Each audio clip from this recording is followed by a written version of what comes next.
Hello guys, welcome back to our channel. So to this video guys, nandito tayo ngayon sa Mansura, sa restaurant na to guys, sa Royal Spicy Barbecue Restaurant.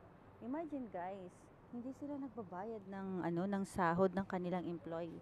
So yung sinamahan ko dito guys, ang isa kong kakilala kasi pabalik-balik na daw siya dito. Pabalik-balik na, tapos hindi man lang nagbibigay ng trabaho o ng sahod. Imagine mo naman yun guys, yan lang yung inaasahan din ng tao.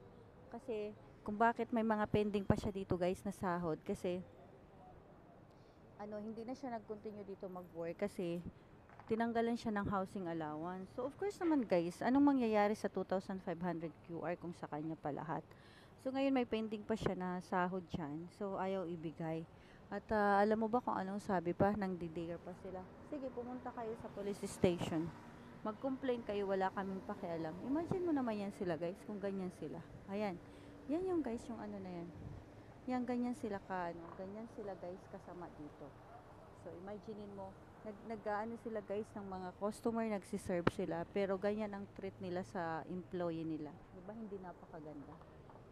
So, ayan guys, kung kayo guys ang nasa situation niya, ano dapat ang gawin nyo kung kayo? Diba, syempre ma-upset kayo, mag-iisip talaga kayo kung ano yung gagawin nyo.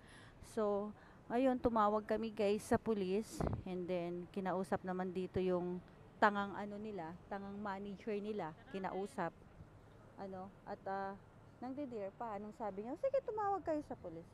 So, ayun guys, ang gagawin namin, so bukas pupunta kami sa police station, sasamahan ko siya.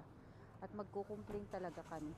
Naku guys, ang mga ganitong ugali, hindi dapat to pinapalagpas. Kagabi pala guys, pumunta kami ng police station. And then, nasa police station na kami, nung pabalik kami sa bahay, napag-isipan namin guys na bumalik doon sa restaurant, doon sa kaibigan ko na hindi nagbabayad ng sahod, at from there tumawag ulit kami guys ng police ng Alpasa. Talaga guys, parang yung nasa movie, alam mo yun, yung kapatid ng may-ari ng restaurant na nun, ang yabang-yabang talaga, sabi ng ganun, sino ba kayo para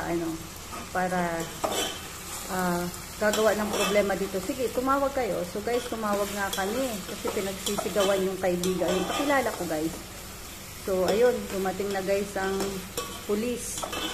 Tapos guys, nung dumating na guys yung police, ayun, nagtatago na guys. Nagtatago na dun sa first floor. Ayaw na niyang lumabas.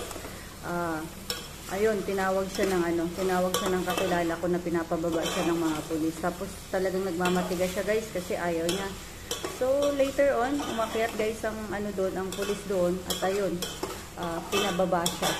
Tapos binigyan sila guys ng warning na kailangan sa loob ng 10 araw ay maibibigay nila yung sahod. Kaya kayo, sa ating mga kababayan dyan, nakoy, paglaban ninyo ang karapatan nyo. Pinaghirapan ninyo yan. Kaya dapat bayaran nila ng tama yung sweldo ninyo.